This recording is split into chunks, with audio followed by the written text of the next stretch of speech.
Morning everyone, मैं Sunny Sharma study कर रहा हूं।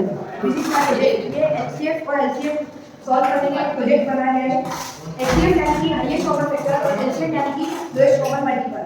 फॉर एग्जांपल अगर हमने 10 और 15 का आपको एलसीएम निकालना है तो सबसे पहले उसके फैक्टर्स निकालने पड़ेंगे। तो 10 के फैक्टर्स है 1 2 5 एंड 10 और 15 के फैक्टर्स है वो आएंगे 1 3 5 एंड 15। तो इनमें से कॉमन क्या है? कॉमन एक 1 ऊपर से फैक्टर रहता है और एक 5 में 2 बाहर से इसलिए वो कॉमन है। तो हाईएस्ट है 5। 10 और 15 का जो एचसीएफ निकलेगा वो है 5। अब हम निकालेंगे एलसीएम। एलसीएम का मतलब होता है लोएस्ट कॉमन मल्टीपल।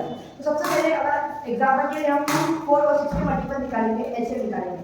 तो 2 का मल्टीपल रहेगा 2 4 6 8 10 12 14 16 18 20 22 24 26 28 और 30। अब 4 के मल्टीपल निकालेंगे। 4 का मल्टीपल आएगा 4 8 12 16 20 24 और 28।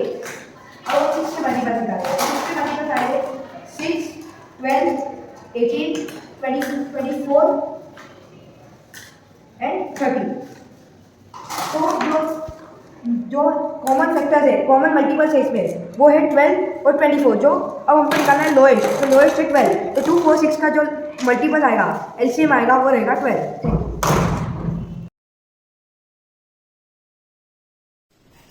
Good morning teachers, my name is Motivational Patel. I am a student of class 12 science.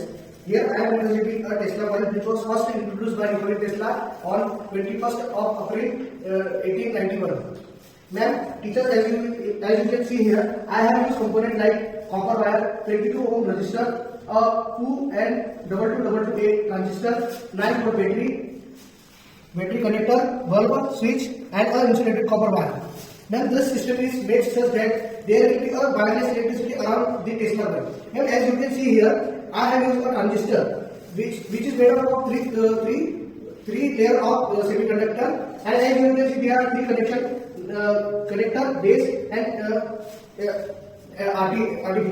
And now you can see I have here used a DC connection battery of 9 volt. As you can see, the transistor is responsible for the conversion. It behaves like an oscillator and it converts a DC direct current into an alternating current. Now as you can see, a wire is being connected to this transistor and a switch. Now when the electricity flows in the wire, I have made 3 turns in the coil, so such that the electricity is also being made in this coil. Now if I bring a tubelight near it, the tubelight starts glowing. This is because when the tubelight is brought near the coil, there is a magnetic field around the coil, which is responsible for the phenomenon of fluorescence. Fluorescence is a phenomenon. As you can see, this tubelight is packed from both the corners, and a gas named mercury is filled inside it. When the gas of mercury comes in the contact of electric field, it starts glowing. The electron of this tubelight strikes on the surface of the tubelight, which is made up of an element named phosphor. Now if I break this tubelight,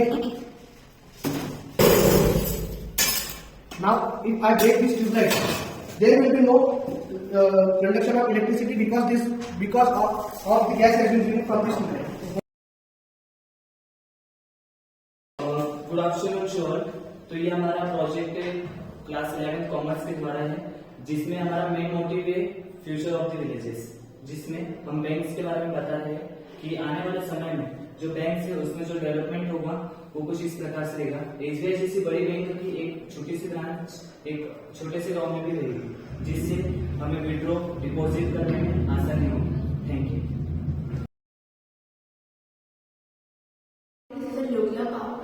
nuclear reactor है, इसमें हम uranium use करेंगे as a fuel.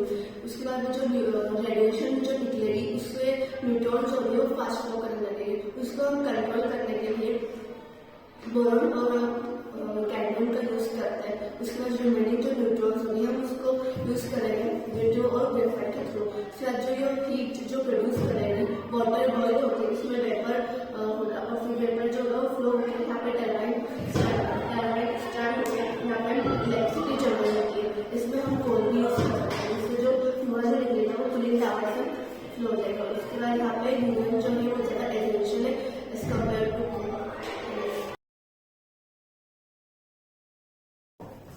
ये जो है hydraulic press है, इसमें हमने जो इंजेक्शन लगाए हैं उसके अंदर लिक्विड भरा है।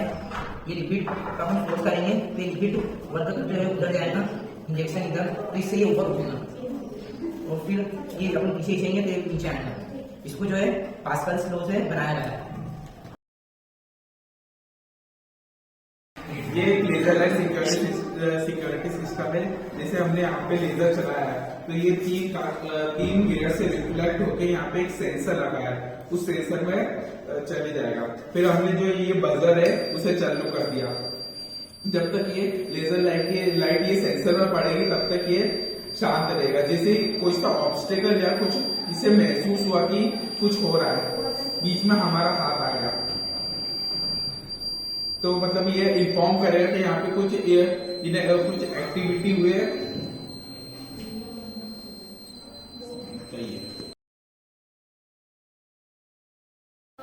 फिर से गुड मॉर्निंग एवरीवन। ये है हार्ट का मॉडल। हार्ट में टोटल 4 चैम्बर होते हैं। वेनाकावा नाम की वेन से ब्लड ट्रांसफर होता है राइट आर्टरी में, राइट आर्टरी से राइट वेंट्रिकल में, वेंट्रिकल से पल्मोनरी आर्टरी नाम की वेन रहती है, वहां से होके लंग्स में जाके ऑक्सीजनेटेड ब्लड लेके पल्मोनरी वेन से आके लेफ्ट आर्टरी से लेफ्ट वेंट्रिकल में आके ऊपर वापस ट्रांसफर होता है। और ओठा नाम का एक वेन रहती है, उसमें से पूरे बॉडी पार्ट में ट्रांसफर होता है। कर रहे हैं evolution of money. Evolution money means इसका फर्स्ट पॉइंट का बार्टर एक्सचेंज। मीन्स ये कि अपने पास जो चीजें जो चाहिए उसको एक्सचेंज करके अपन मतलब अपनी जरूरतों को पूरी करते हैं। उसके बाद आया गोल्ड करेंसी, जो कि ट्रांजेक्शन का नया अवतार था। तो गोल्ड इसमें गोल्ड सिल्वर के कॉइन्स आए जिनको ट्रांजेक्शन के लिए यूज करते हैं। फिर उसके बाद आया मेटेलिक करेंसी, इसमें 50 पैसे 100 पैसे का सिक्का करता था, अब करते करते 20 रुपये के सिक्के भी आने लगे। फिर पेपर करेंसी, जिसमें 1 रुपये के नोट से पेपर करेंसी शुरू हुई थी और अभी बढ़ते 2000 के नोट तक आने लगे। तो इसके बाद एक प्लास्टिक मनी, मतलब पैसे अगर ट्रांजेक्शन के लिए पैसे की जरूरत नहीं है, आप कार्ड के थ्रू भी कोई भी ट्रांजेक्शन कैरी कर सकते हैं।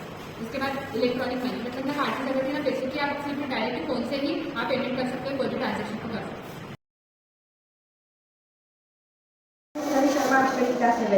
ये मेरा प्रोजेक्ट है जो फुल बॉडी एनाटॉमी है। इसमें इसके द्वारा हमें बताया गया है कि अपने शरीर में कौन कौन से पार्ट्स होते हैं, कौन कौन से सिस्टम होते हैं और किस तरह काम करते हैं। सबसे पहले ये एक्सटर्नल बॉडी, इसके अंदर आती है सर्कुलर सिस्टम। सर्कुलर सिस्टम में इसके अंदर अपना ब्लड फ्लो करता है, पूरे बॉडी में अपने ब्लड को पहुंचाता है। ये 2 टाइप के ब्लड को पहुंचाता है, एक वेन में रहता है डीऑक्सीजनेटेड ब्लड और एक रहता है ऑक्सीजनेटेड ब्लड। ऑक्सीजनेटेड ब्लड यानी कि जिसमें ऑक्सीजन हो, और डीऑक्सीजनेटेड ब्लड जिसमें कार्बन डाइऑक्साइड हो। फिर आता है मस्कुलर सिस्टम। मस्कुलर सिस्टम जो मांसपेशी को बोलते हैं, इसके द्वारा हमें समझाया गया है कौन से पार्ट में किस टाइप की मस्कुलर सिस्टम कौन सा मसल देता है। इसके बाद आता है अपने अंदर का। फिर आता है स्कल, इसको दिमाग की हड्डी होती है। स्कल के अंदर आता है ब्रेन। फिर आता है रिबकेज, जो छाती में हड्डी रहती है उसको रिबकेज बोला जाता है। फिर इसके अंदर आता है डाइजेस्टिव सिस्टम। डाइजेस्टिव सिस्टम जो रहता है वो फूड को जो कॉम्प्लेक्स फॉर्म में रहता है उसको एकदम सिंपल और सॉल्युबल फॉर्म में कन्वर्ट करके उसको जो न्यूट्रिएंट्स रहते हैं उसको एब्जॉर्ब करता है और जो वेस्ट मटेरियल रहता है उसको यूटिलाइज कर देता है। उसके बाद लंग्स जो रहता है वो एक एयर फिल्टर के जो काम करता है। जो एयर एक फिल्टर जो अपन सांस लेते हैं उसको फिल्टर करता है, जो ऑक्सीजन देता है उसको सर्कुलेट हो जाता है और जो कार्बन डाइऑक्साइड है वो यूटिलाइज हो जाती है। फिर आता है अपना हार्ट जो रहता है वो एक मोटर एक पंप की तरह काम करता है जो अपने पूरे शरीर में खून को पहुंचाता है। इसके अंदर 4 चैम्बर्स आते हैं, जो 4 चैम्बर्स डीऑक्सीजनेटेड ब्लड और ऑक्सीजनेटेड जो ब्लड है उसको मिक्स करने से बचाते हैं। फिर आती है किडनी रहती है वो अपने खून को फिल्टर करती है और जो वेस्ट मटेरियल रहता है जिसको यूरिया कहते हैं उसको यूटिलाइज कर देती है। ये इसलिए बनाया गया है ताकि सबको पता चले कि अपने शरीर में कौन कौन सी बॉडी है, कौन से बॉडी पार्ट्स है, वो किस तरह काम करते हैं। Thank you. Morning everyone, my name is Sanjay Chokri. I am studying in class 7th. My project name is a layer of the earth. Crust is the thickest layer of the earth. Mantle is the hardest layer of the earth, and core is all gravitation force in the or ये जो core रहती है which produces लावा, जिसकी hotness रहती है ऊपर आती है, और ये जो क्रस्ट रहती है जो नरम रहती है इसके ऊपर हम घर बना सकते हैं, और जो क्रस्ट है उसे खोद सकते हैं 35 मीटर तक और 65 मीटर तक मेंटल को खोद सकते हैं। उसके आगे खोदा तो धरती क्रैक हो जाएगी। Thank you. Hello everyone, my name is Sanjay Chokri. I study in class 6. This is my project. The motion is changing in position in a object over time. of motion such as first, accelerated motion, second, circular motion, third, periodic motion, fourth, rectilinear motion, fifth, vibration motion. Thank you.